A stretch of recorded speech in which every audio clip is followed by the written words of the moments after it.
Welcome to the Slop Farm. Enjoy the video. You'll start by using the most compatible route, the wired 3.5mm connection. Plug the included 3.5mm cable into the G733, then into the Xbox controller's jack. This bypasses USB wireless incompatibility. Make sure the headset has at least half charge, and remove or ignore the Lightspeed dongle so the console doesn't try to use the wrong radio. Once connected, power on the console and controller. This establishes the physical audio path you will configure next. Now configure the console so audio routes through the controller. Go to Settings, then Volume and Audio Output. Select Headset Audio and choose Stereo Uncompressed or Windows Sonic if you prefer.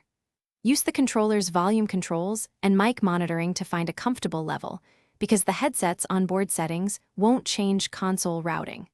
Also confirm in party or chat screens that your headset mic is the active input. These steps make sure game and chat audio split correctly.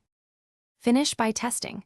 Join a party and launch a quick game to confirm game audio and chat both work. If you hear nothing, first check the 3.5mm plug is fully seated on both ends, then verify controller firmware is current via the Accessories app. If your mic is silent, toggle the headset mute and reseat the cable. As a key troubleshooting tip, swap in another cable or controller to isolate whether the headset, cable, or controller is at fault. That narrows fixes quickly. Thanks for watching. Consider subscribing if we helped you today.